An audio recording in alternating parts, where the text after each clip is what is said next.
دا کہانی د یوې ښځې په باره کې ده چې هغه د معمول مطابق په ګاډي کې خپل دفتر ته روانه وي چې هغه یو داسې منظر وویني چې د خپو نه یې ځمکه وتښتي. هغه سکول ته روان یو هلک وویني چې دا په تادې سره ګاډي ودروي او هغه پسې بس ته وخیږي. هغلته ورته دا نوره هم په غور سره وګوري چې نوره هم حیرانه شي ولې چې د هغه په مخ باندې د دې د زوی په شان خاپ وي او څنګه چې د داسې تپوس کولو واله وي نو هغه سکول ته ورته نشي. په اصل کې د دې ښځې زوی هم د په شان خو مړ شوی وو. بیا هغه د خپل مخکینی خاوند خواله ورځي او په جړا کې ورته وایي چې ما خپل زوی ټوم په خپل سترګو باندې ولیده خو هغه د خبره کټ کوي چې ټوم خو لس کاله مخکې مړ شوی چې ښځې ورته وایي چې لا شی هم نه د میلاو شوی کنه خو هغه په یقین نه کوي او ورته وایي چې دا ستا وهم دی خو د هغې ښه پوخ یقین و چې همدا زما زوی دی او هغه تانې ته ځي چې هغلته ریپورټ لیکي چې زما زوی جمدی دی او هغه رانه چاپټ کړی چې پولیس لس کاله زوړ ریکارډ راخلي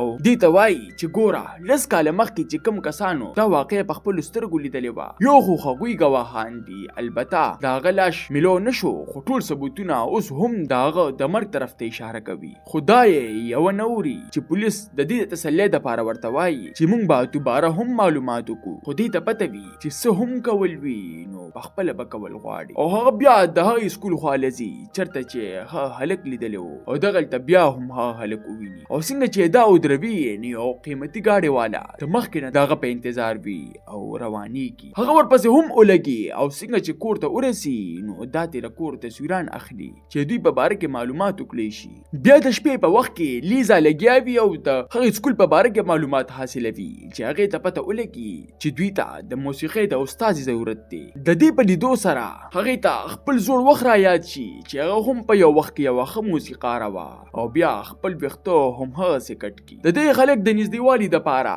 په سبا باندې د هغوی سکول ته د انټرویو دپاره ځي چې هغلته د خپل مهارت د وجې په اسانۍ سره نوکري ترلاسه کړي. د خوشقسمتۍ نه هم د هغوی د کلاس استاذ مقرر شي چېرته چې ښه هلک هم زده کړه کوله. اوس به ورسره دا هر ورځ میلاوېده خبرې به یې ورسره کولې. یو ورځ یو سړی لیزا سره میلاوېږي چې هغه ورته خپل ځان د ټوم پلار یاد کړي چې ټام زما زوی دی او ته د سره د نورو ماشومانو په نسبت لږه ډېره خواري کوه زه به دله پیسې هم ډېرې درکوم. هغې خو داسې ورځ د خدای نه غوښتله او د شپې په وخت کې د هغوی کور ته ورځي چې لیزا ورته وایي چې د ټام امتحان را روان دی د دې د وجې زه هغه سره مشق کول غواړم. دغلته هغه د هغوی د کور په هر یو څیز باندې نظر اچوي د ټام د تصویرانو نه واخله تر د برشونو پورې چې دا زما زوی دی او که نه. د تلو په وخت کې ورله پلار پیسې هم ورکوي. بیا په سبا باندې دواړه په سکول کې گپ شپ لګوي چې لیزا ته د مور په باره کې تپوس کوي چې ټام ورته وایي هغه زما په پیدایش کې مړه شوې وه خو زما پلار ما ته چرې هم د هغې کمی نه دی محسوس کړی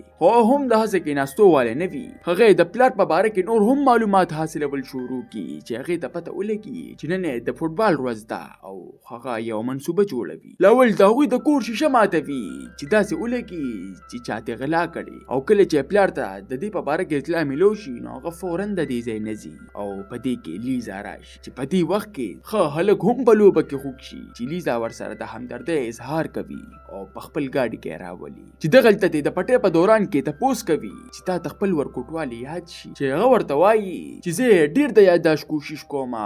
خو د ما نه هیر دی او ورته وایي چې اوس زما د هوده کېدو وخت دی زه ورځم. بیا لیزا د هغوی د کور تالاشي اخلي چې ورته پکې د هغه سړي د ښځې تصویر میلاویږي. په هغې کې ورسره ټام چرته هم نه ښکارېږي او بیا د هغې سړي برش هم د ځان سره راخلي چې ټیسټ یې وکړي شي او په دې کې د ټام پلار هم کور ته راشي چې په راتلو سره لاول ټام وساري چې وده دی او که نه او بیا ورته د زوی په باره کې خبرې کوي چې دا زوی ما ډېر په خوارۍ او په نازونو غټ کړي او ما د هر یو خواهش پوره کړي او د موسیقۍ سره سخت شوق دی چې یقین ساتم چې ته به ورته ډېر زر وښایي که هغه په هر قیمت وي. او په سبا باندې لیزا د خپل خاوند سټوډیو ته راولي چرته چې ټام لګیا وي او خپل نوی ساز ریکارډ کوي. د دې په لیدو سره پلار ډېر سخت خوشحاله شي او څنګه چې هغه لاړ شي نو دا خاوند ته وایي چې دا هلک مې درته یادو چې هغه ورته وایي چې ته لا د هغې صدمې لا تر اوسه پورې نه راوتلې تا ته په هر یو ماشوم کې خپل زوی ښکاري او دا په غوسه کې روځي چې بهر ورته د هغې هلک پلار انتظار کوي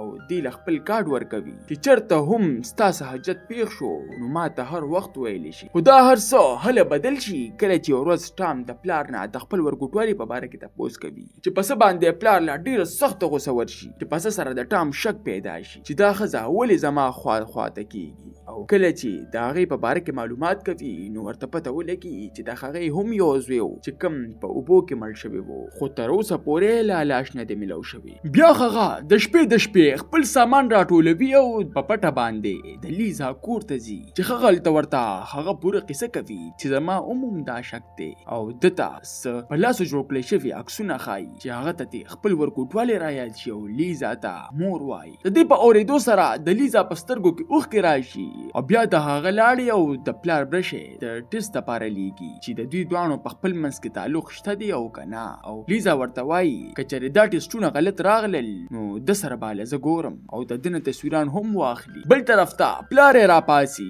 او ټام په خپله کمره کې نه وي او د په موبایل باندې د لیزا څه زاړه تصویران وي. هغلته لیزا ته په میز یو خط میلو شي چې هغه د ټام وي چې پکې لیکلي وي چې زه تا سره داسې نشم پاتې کېدلی زه به د هغه نه رخصت راخلم اوس زه لاړم هغه به راپاسېدلی وي او په سکول کې به میلاویږو او څنګه چې په سبا باندې لیزا سکول ته راشي نو ټام نه وي هغه په تادې سره د کلاس نه وځي چې بل استاد ورته وایي چې تا سره د ټام ډېر غم دی او د سکول نه په ووتو سره د ټام پلار راشي چې دې ته وایي چې ټام بیمار دی او نن ورته په کور کې کلاس واخله او دا د یو نوي کور خواله بوځي چې دغلته ورته لیزا وایي چې زما زوی څه شو چې په څه باندې د لا ډېره سخته غوسه ورشي وي د څه زوی دلته خو صرف زما زوی دی چې نوم یې ټام دی چې دا ورته وایي چې دا د نزه بوزم ته مې منې که چې دی ورته وایي چې دا اډو زما زوی دی نو خو تا سره څه ثبوت دی چې دا ستا زوی دی دی رانه نه په عدالت اخیستی شي او نه په زور او یو معمولي استاده زما په مخامخ هیڅ حیثیت نه لري او څنګه چې دا د تلو واله وي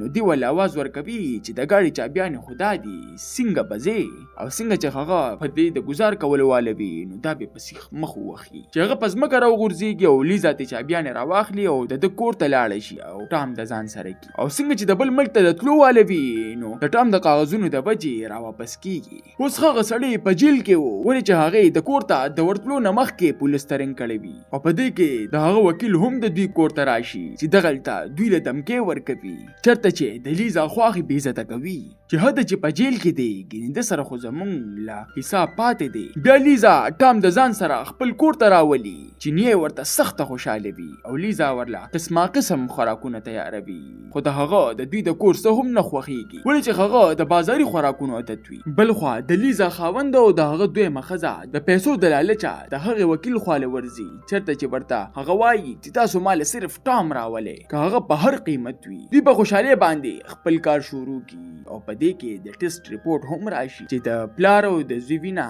بدله وي. هغه پوهه شي چې عمده زما زوی دی او په دې کې وکیل هم د دې خواله راشي چې دې ته وایي چې هغه تا سره میلاوېدل غواړي او خپل جرم قبلول غواړي. د هغې یقین نه راځي او بیا لیزا تانې ته ورځي چېرته چې ته هغه تپوس کوي چې تا ولې داسې وکړل چې هغه ورته وایي چې ما ستا نه ستا زوی ضرور اخیستی خو ما ورته چرې هم ستا کمی نه دی محسوس کړی ما لکه د خوږ لاس ساتلی. بل خوا د لیزا خاوند او د هغه ښځې ټام وکیل له بوتلي چې هغه په کښتۍ کې روان کړي او دې ته وایي چې دا ښځه لیونۍ شوې ستا مور خو هغه وه چې کومه مړه شوې او عمده د پلار دی. بل طرف ته هغه ورته پوره قصه کوي چې زما عمده د په شان زوی او د هغه مور د عمده په پیدایش کې مړه شوه صرف په کور کې زه او هغه پاتې وو هغه هم بیمار شو او مړ شو چې څه د وجې زه ذهني بیمار شو. بیا ما ته د ټام په باره کې پته ولګېده چې یو ماشوم دی او بالکل زما د زوی په شان ښکارېږي او کله چې په دغې ورځ تاسو لږ اخوا شوې نو ما هغه کور ته بوته او د هغه جامې مې د قسطه په اوبو کې پرېښودې چې د ستاسو د زړه صبر شي. دې نه پس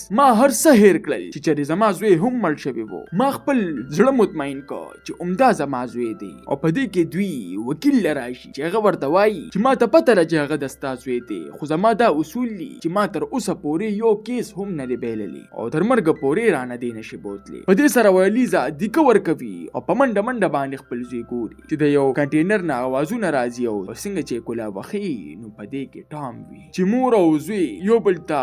ورته غاړي وزي، خو وکیل ورپسې بیا راشي. دوی د دغه ځای نه په یوې کشتۍ کې تښتي چې هغه وکیل ورپسې هم ورودانګي، خو د لامبو د نه ورتلو د وجې ډوب شي او په آخره کې دوی هغه سړی هم معاف کړي او لیزا ته خپل زوی پوره 10 کاله پس واپس میلو شو. تاسو ته دا نننۍ کہانی څنګه ولګېده؟ ما ته خپل قیمتي رائے په کمنټ کې ضرور راکې. ملاوي ګوبا په یو نوې ویډیو سره. مال راکې اجازت. بای بای.